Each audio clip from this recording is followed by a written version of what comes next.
muchísimas gracias. En el nombre de Jesús. Amén. Amén.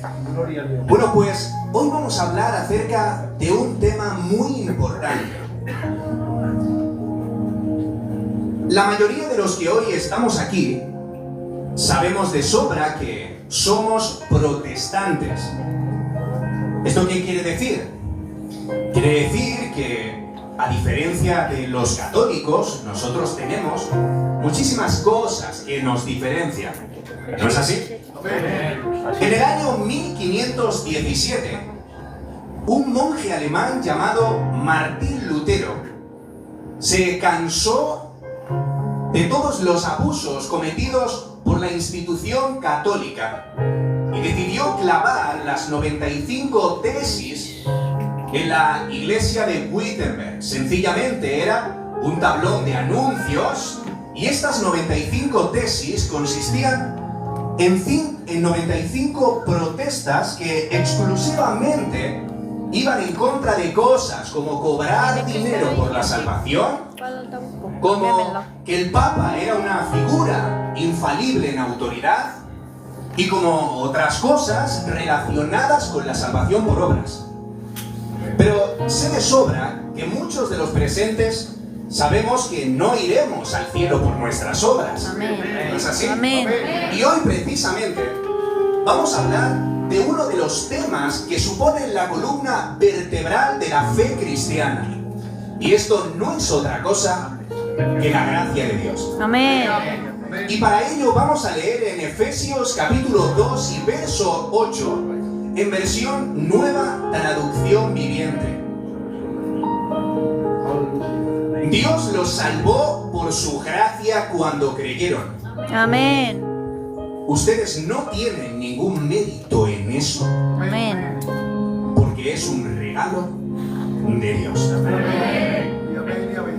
Muy probablemente en nuestras conversaciones cotidianas hayamos escuchado cosas parecidas a estas. Todas las religiones son iguales, ¿no es verdad? ¿Qué más da ser cristiano que budista o musulmán si total es el mismo Dios y el resto son caminos alternativos para llegar a Él? ¿No es verdad? Ahora bien, ¿es cierto que todas las religiones son iguales? No. Lo cierto es que todas las religiones son superficialmente parecidas. Esto significa que todas las religiones tienen uno o muchos dioses, un templo en el que rezar, un libro sagrado, una multitud de fieles o feligreses, ¿no es verdad? Pero todas las religiones, las 4.200 religiones que encontramos en la lista de religiones que hay en todo el mundo, se caracterizan por estar hechas de un tejido similar. Y esto es, hacer buenas acciones para alcanzar el favor de Dios. ¿Qué es la religión? La religión es hacer buenas acciones para alcanzar el favor de Dios. Ahora te pregunto, ¿podrías decirme un solo rasgo del cristianismo que lo convierta en una religión única? Muy probablemente estés pensando en cosas como la resurrección o la encarnación. Pero lo cierto es que religiones paganas a lo largo de la historia vemos versiones diferentes de la religión o de la encarnación. Aunque sean mitológicas, aunque sean falsas. ¿Sabes qué es lo que hace del cristianismo una religión distinta a todas? La gracia. Amén. La gracia de Dios. Esto significa que la salvación como un regalo gratuito solo está presente en el cristianismo. El resto de religiones consisten en hacer mogollón de reglas y mandamientos para ganar el cielo o el favor de Dios. Si nosotros vamos al budismo, encontraremos que hay que cumplir con 8 pasos para liberarnos de nuestros deseos egoístas. Si nosotros vamos al hinduismo, vemos cómo hay que sufrir para purificar el karma. Si nosotros nos vamos a la religión judía, y esto podemos verlo en nuestros viejos testamentos, podemos ver cómo hay que cumplir con mogollón de reglas para alcanzar el favor de Dios. Y si nosotros nos vamos al Islam, podemos ver que hay que cumplir con los 5 pilares del Corán sin tener la plena seguridad de si Alá nos dejará entrar al paraíso en el último minuto de nuestra vida. Pero lo cierto es que ninguno de los presentes, al llegar al cielo, le diremos a Dios: dame lo que es mío. ¿Te imaginas, Joaquín? Señor, págame lo que me debes. Oye, ¿te imaginas un cielo al que se entrara por tus obras? ¿Te imaginas un cielo al que se entrara por tus méritos? Ocurrirían 3 cosas. La primera cosa que ocurriría es que el estándar para lograrlo estaría ajustado a un mínimo nivel moral. ¿Esto qué quiere decir? Quiere decir que Dios nos lo tendría que poner muy fácil. Significa que el estándar para entrar al cielo tendría que ser muy pequeño, porque si no el cielo estaría completamente despoblado. En segundo lugar, el cielo estaría plagado de orgullosos que mirarían con superioridad a aquellos que aprobaron con menos nota. Es que Eleazar, has entrado al cielo con un 5 pelado. Yo he entrado con un 8. Entonces, ¿quién ha sido más bueno de los dos? Y en tercer lugar, si el cielo se ganara por el esfuerzo humano, si el cielo sería una recompensa, no se respiraría un ambiente de agradecimiento, no se respiraría un ambiente de gratitud, sino un ambiente de presunción. Esto quiere decir de presumir lo buenos que hemos sido en esta vida, y entonces no tardaríamos ni un minuto en convertir el cielo en un infierno. Total. No tardaríamos ni un minuto en convertir el cielo en un infierno. Por eso es que este gran héroe alemán llamado Martín Lutero, quien desenterró el evangelio verdadero de la gracia de entre capas y capas de tradición ciega, no dudó en decir que la gracia es la bisagra sobre la que gira todo lo demás. Ahora, ¿qué es la gracia? ¿Qué significa la gracia de Dios? La palabra gracia viene de la palabra charis, y esto quiere decir favor. Eso es la gracia del Señor. Ahora bien, Abraham Wood, este autor, dijo que la gracia es el favor gratuito de Dios manifestado en bendiciones espirituales, pero ¿a quién? Aquellas personas que han sido buenas en esta vida, aquellas personas que son merecedoras de los regalos del Señor, aquellas personas que nunca han roto un plato, aquellas personas que vienen a la iglesia, no.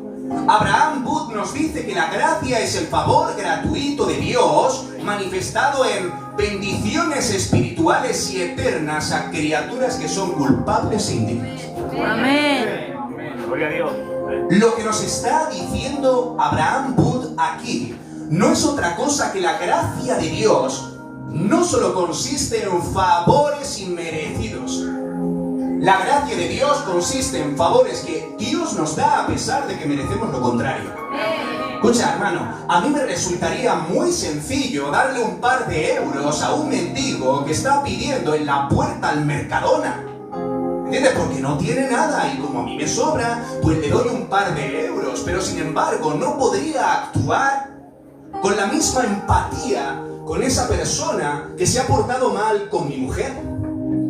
Sin embargo, nosotros, hermanos, cada uno de nosotros mereciendo el infierno, cada uno de nosotros siendo completamente indignos de que Dios nos aceptase, cada uno de nosotros siendo merecedores exclusivamente de la ira de Dios, nos ha sido otorgado el cielo, la gracia y la amistad de Dios como un regalo completamente inmerecido. Habla genial, ¿eh? Ahora, la gracia de Dios En resumidas cuentas, podría definirse de este modo tan sencillo.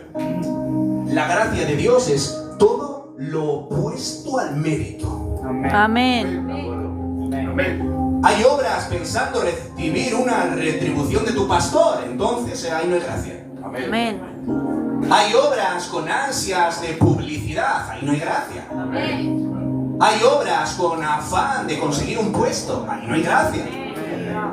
Hay obras con afán de que te vean, ahí no hay gracia, porque la gracia es todo lo opuesto al mérito. Amén. Y de ahí que el autor Lewis Schaeffer dijera que la gracia equivale al trato misericordioso a quienes no se lo merecen. Amén. La gracia equivale al trato misericordioso a aquellos que no se lo merecen.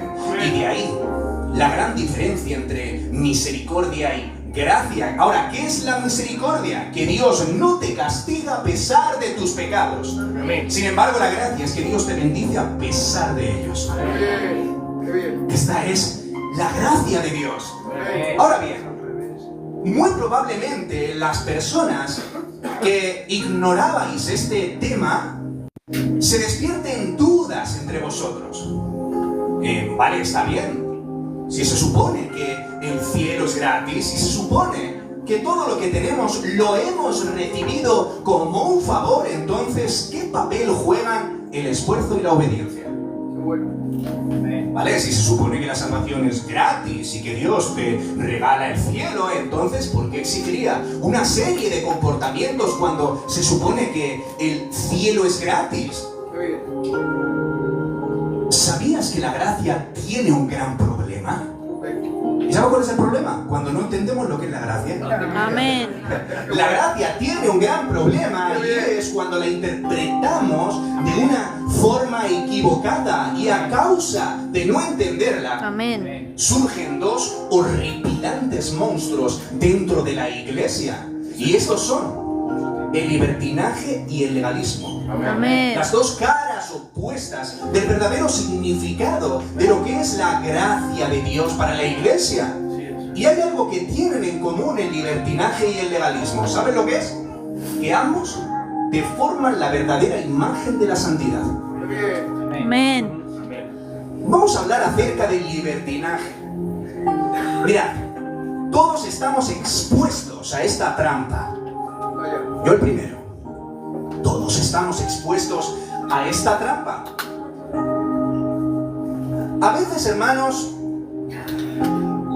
al pensar en la gracia, la reducimos al perdón de los pecados. Es decir, si ahora, mi hermano, yo te pregunto en qué consiste la gracia de Dios, posiblemente enumeres una gran lista de cosas que Dios ha hecho a tu favor. Bueno, pues yo estaba acabado en cientos de vicios y adicciones, nadie me quería y estaba al borde del suicidio.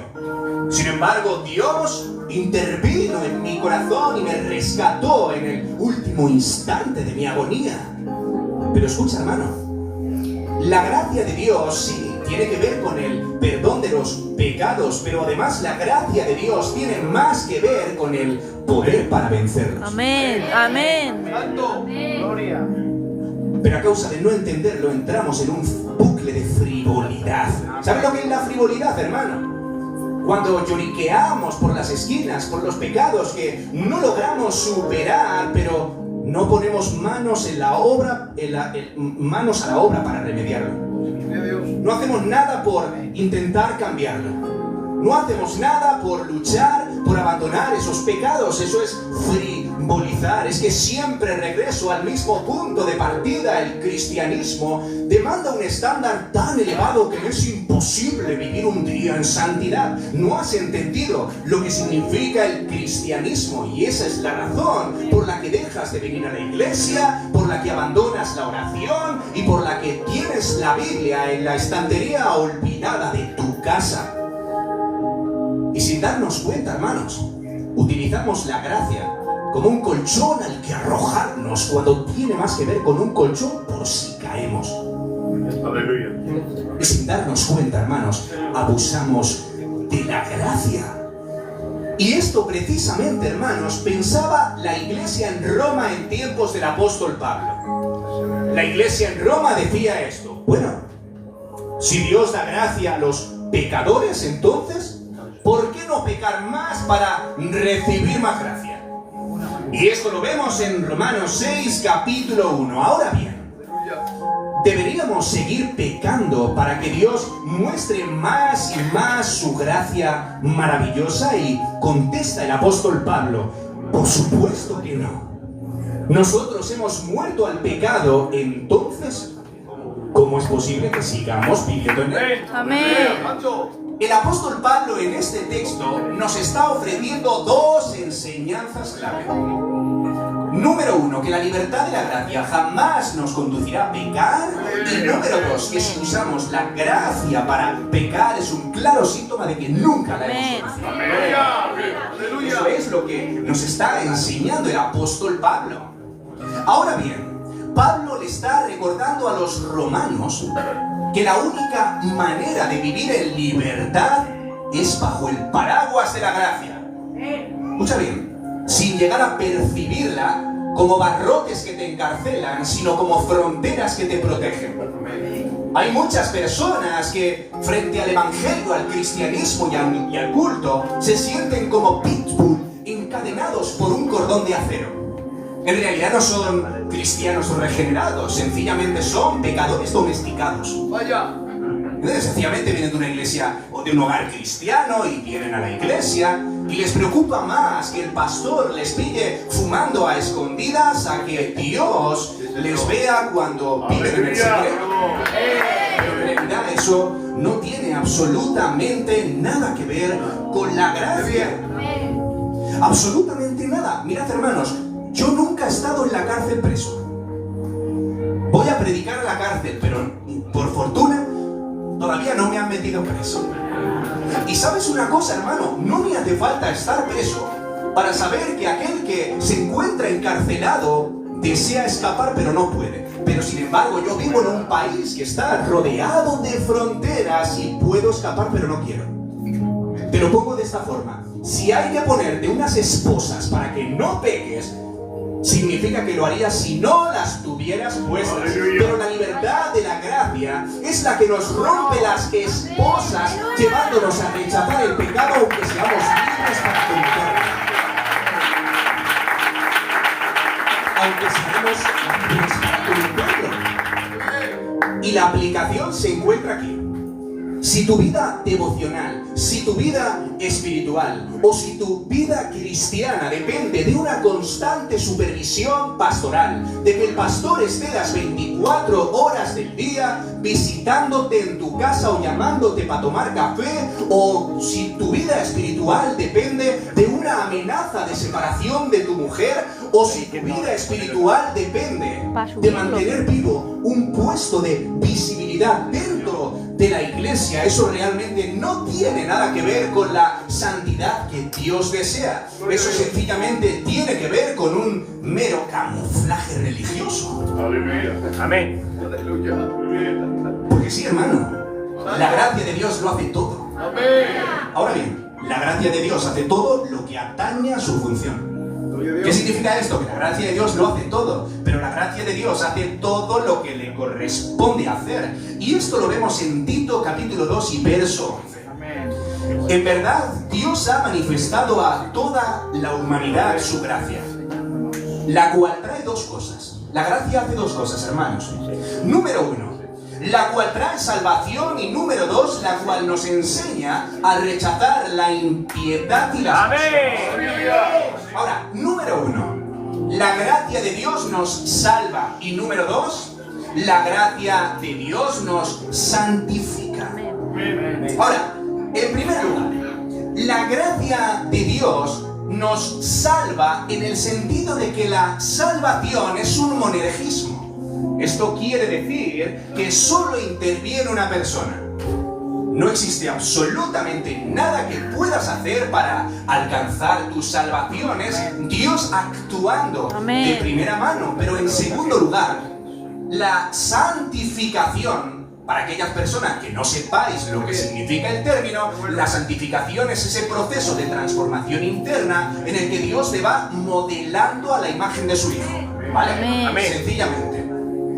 Pues la santificación ya no es un monergismo.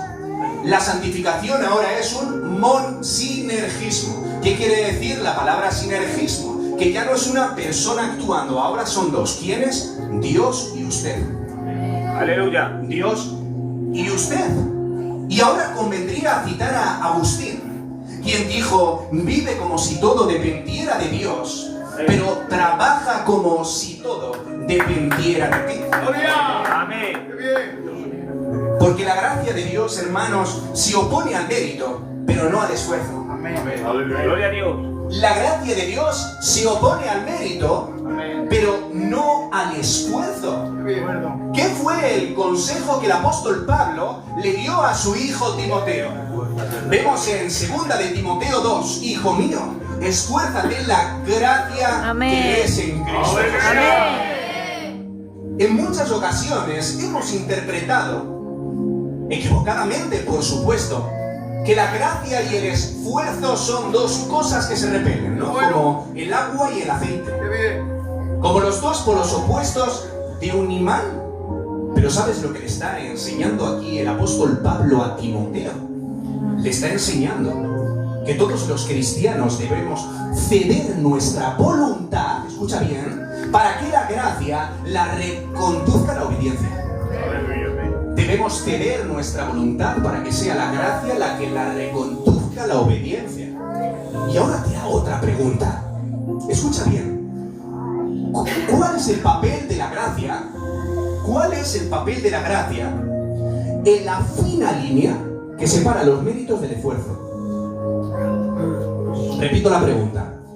¿Cuál es el papel de la gracia en la fina línea que separa los méritos del esfuerzo? ¿Sabes cuál? El poder de Dios. ¿El poder de Dios? Entonces ahora, si extraemos una aplicación que sea beneficiosa para tu vida espiritual, podríamos aterrizarla en esta idea. La gracia es la que nos lleva a esforzarnos, pero no a través de nuestras obras meritorias, sino a través del poder que Dios provee. Amén. Esa es la enseñanza clave y la gran diferencia que hace de la gracia y la ley. Mira, una de las grandes diferencias de la gracia con la ley es que la gracia, el favor, viene antes que la obediencia. En la ley no. En la ley es la obediencia la que viene antes del favor. En el Viejo Testamento podemos ver múltiples ejemplos en los que Dios ordena al pueblo de Israel que hagan cosas a cambio de favores merecidos. ¿No es así? Pero en la gracia, hermanos, los mandamientos vienen equipados con el poder para cumplirlos. Aleluya. En la gracia, los mandamientos vienen equipados con el poder para cumplirlos. Pero en muchas ocasiones lo que nos sucede a los cristianos es que utilizamos la gracia como el comodín de la llamada cuando hemos fracasado en los esfuerzos. ¿No es así? En ocasiones, hermanos, vemos la gracia como una especie de fuerza esporádica que aparece en nuestras bajas espirituales. Esto significa cuando hemos cometido un pecado gordo, cuando le hemos liado como Amancio. Esto significa cuando pretendemos levantarnos después de una temporada fría o cuando sentimos que Dios nos utiliza pese a estar en la reserva espiritual. Pero escucha bien, ¿qué fue lo que Dios le dijo al apóstol Pablo? Le dijo, bástate mi gracia. La palabra gracia, la palabra basta, quiere decir suficiente. En otras palabras, mi gracia es suficiente. Amén. Mi gracia es suficiente, hermano. ¿No te consuela esta verdad? Mi gracia es suficiente. Pero ¿sabes lo que sucede? Que en ocasiones vemos la cruz como insuficiente. Y pensamos que tenemos que complementarla a través de nuestras obras meritorias. Pero ¿sabes cuál es precisamente la diferencia del cristianismo frente a la lista de todas las religiones que hay en el mundo?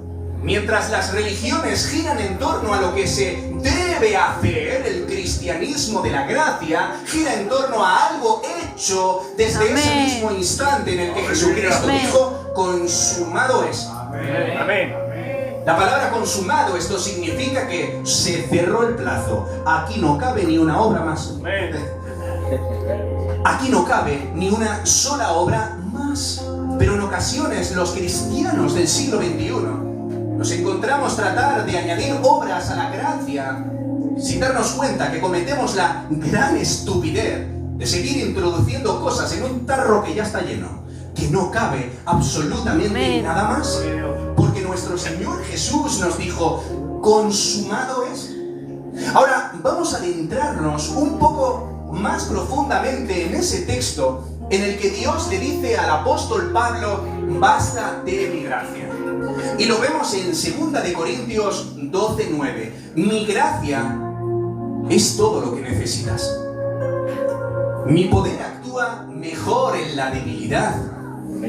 Así que ahora dice el apóstol Pablo, me alegra jactarme en mis debilidades, para que el poder de Cristo pueda actuar en mí. Hermanos, visto desde unos ojos completamente desconocedores del contexto que engloba todo este pasaje que acabamos de leer, es un texto completamente ilógico, no tiene ningún sentido.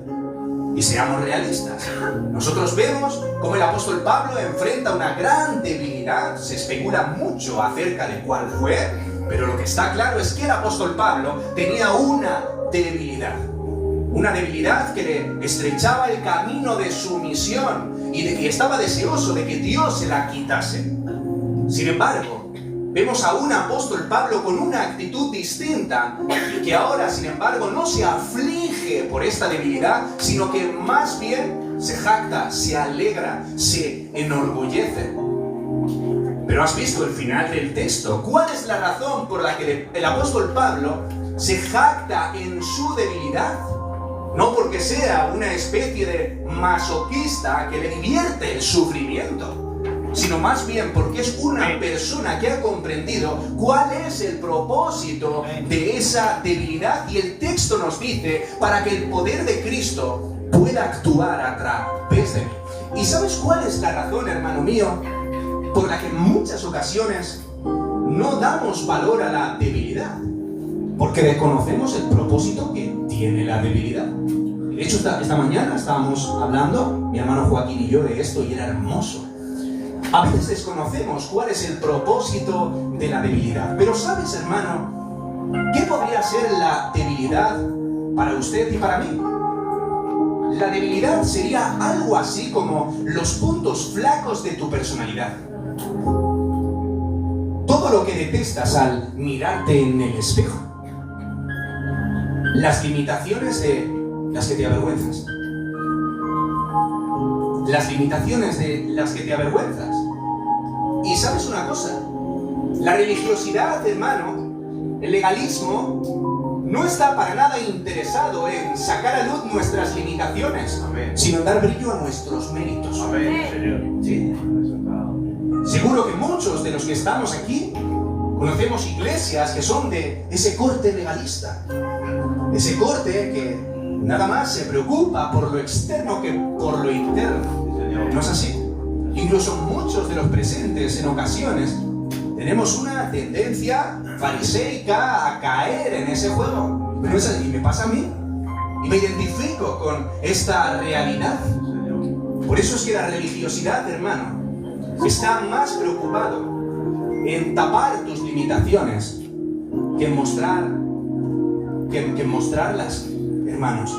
Pero ¿sabes por qué razón? Y me gustaría que podamos hacerle una pregunta, la más importante a este texto. ¿Sabes cuál es la razón por la que el poder de Dios fluye a través de nuestros puntos flacos y no de nuestras virtudes? ¿Sabes por qué? Porque nuestros puntos flacos es lo único de lo que no nos enorgullecemos. Lo único. Lo único. Porque, hermano, fíjate si somos propensos al orgullo, que Dios debe usar nuestras limitaciones para glorificarse, porque sabe que de nuestras virtudes ya nos enorgullecemos nosotros mismos. Por esa es la razón Vemos en 2 de Corintios 4:7, pero tenemos este tesoro en vasos de barro, Amén. Amén. en vasos de barro, para que la excelencia del poder de Dios sea de Dios y de quién no, No de nosotros. no de nosotros. Amén. En otras palabras, lo que el apóstol Pablo nos está enseñando aquí, mira, el propósito de este texto es desviar la atención del envase al contenido. Aleluya. Gloria a Dios. Del envase al contenido. Hablemos del legalismo. Y quiero empezar haciéndoos una pregunta. ¿Qué es el legalismo? He encontrado 3 definiciones que yo creo que más o menos se ajustan a la definición. La primera es cuando obedecemos, pero aislamos a Dios de nuestros actos. La segunda es cuando las reglas se vuelven lo primero. Y la tercera, cuando convertimos nuestros prejuicios personales en mandamientos del Señor. Una pregunta. ¿La moralidad es mala? Es mala, ¿no? Es mejor ser moral que ser inmoral. Ser moral es un halago, ser inmoral es un insulto. ¿No es así? Ahora bien, la moral no es algo malo. Lo que es malo es el moralismo. Es decir, si yo agarro la palabra moral y le añado el sufijo ismo, esto se convierte en la base de todas las motivaciones en las que obro para Dios. Eso es. Y seguramente en muchas ocasiones hayas escuchado esto. Y esta es la razón por la que muchas personas no vienen al culto, Muchos gitanos que son inconversos de toda la vida y están aquí en este barrio mismo, muchos no vienen a la iglesia porque de una forma inconsciente desprendemos superioridad moral. Y claro, las personas que se sienten culpables porque quizá, oye, que tienen diferentes vicios que no logran superar o que no vienen de una casa de bien, ¿entendéis, hermanos?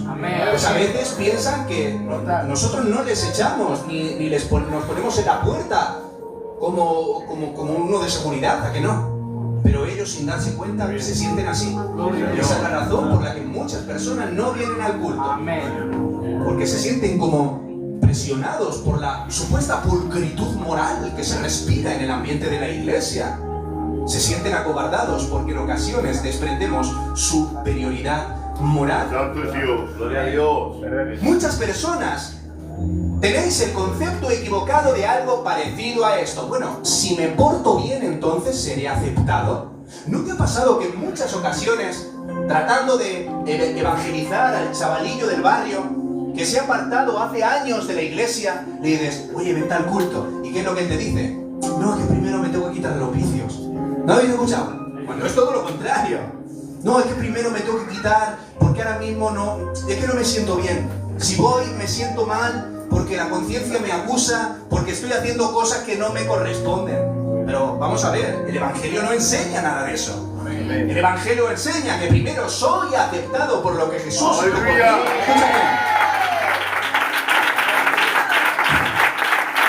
Y después es mi moral la que se ve afectada en consecuencia.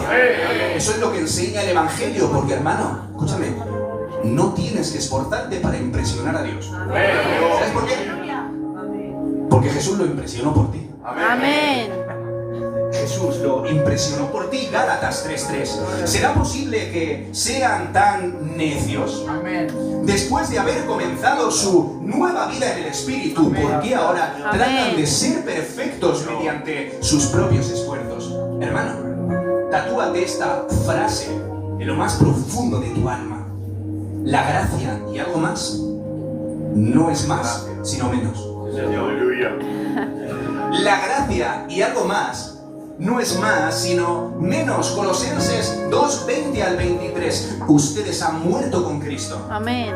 Él los ha rescatado de los poderes espirituales de este mundo. Entonces, ¿por qué siguen cumpliendo las reglas del mundo tales como no toques esto, no pruebes eso, no te acerques a aquello? Esas reglas son simples enseñanzas humanas acerca de cosas que se deterioran con el uso.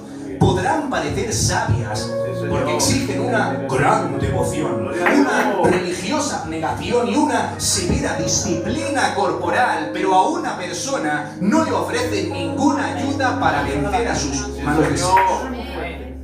Gloria a Dios. Estoy desintoxicándome de un legalista interno, hermanos. Amén. Créanme.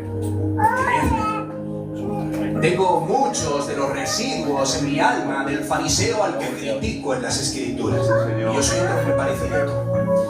Y si quizá tú piensas o usted piensa que no lo es, vamos a hacer el examen del legalista.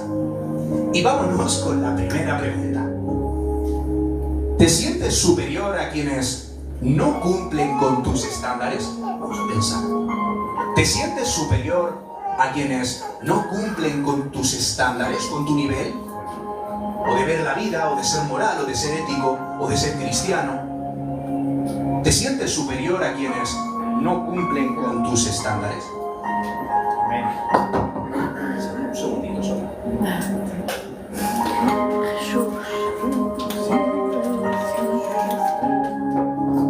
Segunda pregunta. ¿Te enfocas en tus logros para obtener la aprobación de Dios?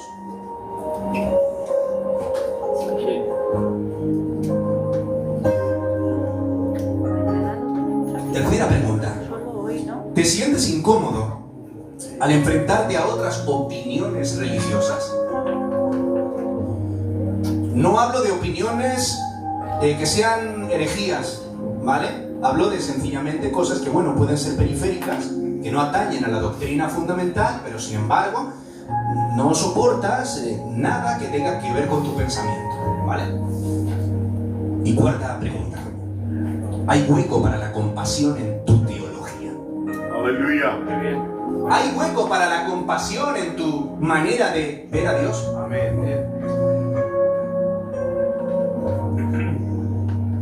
Hace mucho tiempo, hermanos, había un niño llamado Dimas. Este creció en un suburbio maloliente de mala fama a las afueras de la ciudad. Allí los religiosos no entraban. Allí la policía se quedaba afuera. Allí los ciudadanos de bien tampoco entraban. Era el poblado marginal. Este niño era hijo de una mujer de mala vida, quien quedó embarazada por accidente de un hombre muy adinerado y al enterarse de la noticia de ese niño huyó sin mirar atrás. Dimas no fue a la escuela, no fue a la sinagoga. Él se colaba por los mercados a robar lo que podía para llevar de comer a su familia. Dimas fue creciendo y se especializó en el arte más antiguo de todos los artes, el robo. Se hizo un máquina en el robo. Hasta que un día decidió dar el golpe de su vida. Entrar a la casa de un centurión romano. Entraré y me lo llevaré absolutamente todo y quién sabe, muy probablemente me mude a una ciudad distinta y comience una nueva vida. Efectivamente, allí entró cuando la casa estaba vacía. Cogió el saco, metió todas las bandejas de plata y oro, lo más valioso que pilló por los rincones. Pero con tan mala suerte que le descubrió uno de los criados y llamó a las autoridades. Lograron atraparlo, le hicieron un juicio rápido, revisaron su historial y lo tuvieron claro: merece morir. Decidieron crucificarlo. Cuando Dimas, hermano, estaba en el calabozo, le sobrevinieron los remordimientos de alguien que sabe que va a morir. ¿Por qué razón no le haría más caso a mi madre? ¿Por qué no iría más a la sinagoga? ¿Por qué no bajaría más al culto? Sin embargo, estuve toda la vida dedicado a la inmoralidad. De repente un romano corpulento entró del fondo, le dio una patada a la puerta y le colgó un pesado yugo de madera que debía pasear por las empedradas calles de Israel. Ahí iba, camino a su muerte. Los niños le abucheaban, los religiosos le miraban con desdén. Y llegó al monte de la muerte. Los romanos lo arrojaron al suelo y le traspasaron las dos manos con dos clavos de frío acero. Lo levantaron y quedó expuesto a las miradas juiciosas de todo el pueblo que lo condenaba sin piedad. ¿Y sabes qué, hermano? No le preocupaba el hecho de estar semidesnudo. No le preocupaba el hecho de que los religiosos lo juzgaran. Y no le preocupaba el hecho de que su madre a lo lejos se avergonzaría de que había educado a un hijo así. Le preocupaba el hecho de la culpabilidad por una vida sumida en el pecado. ¿Cómo diantres ahora me presentaré delante del Dios de Abraham? ¿Con qué cara le miraré? ¿Me dejará entrar al cielo? Cuando de repente, hermanos, levantó su cabeza y descubrió que no era el único crucificado allí.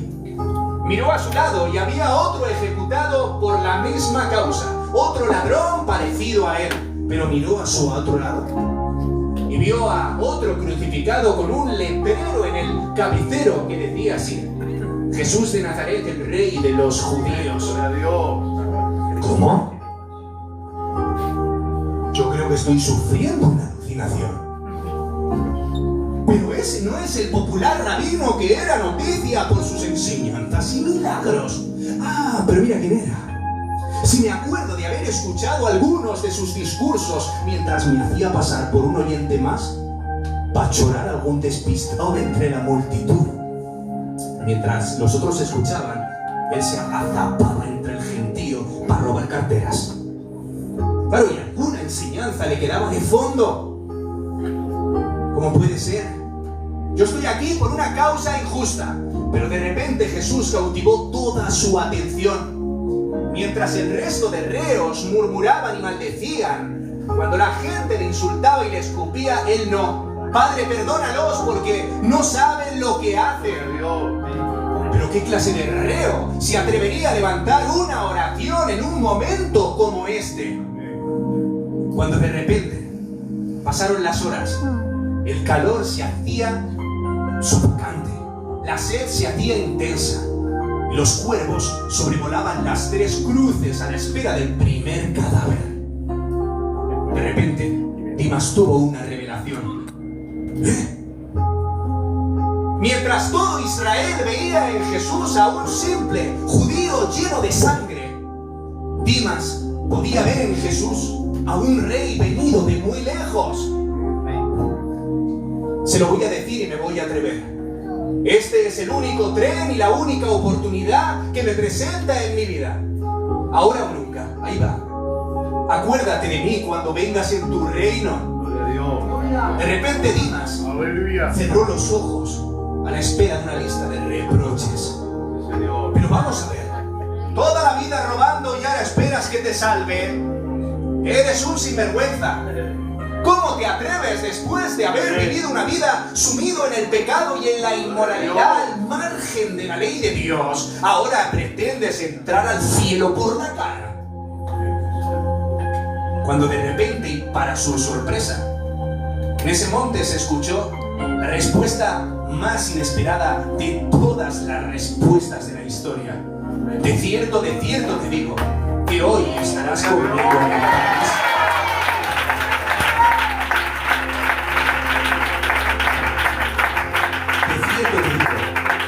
Que hoy estarás conmigo en el paraíso.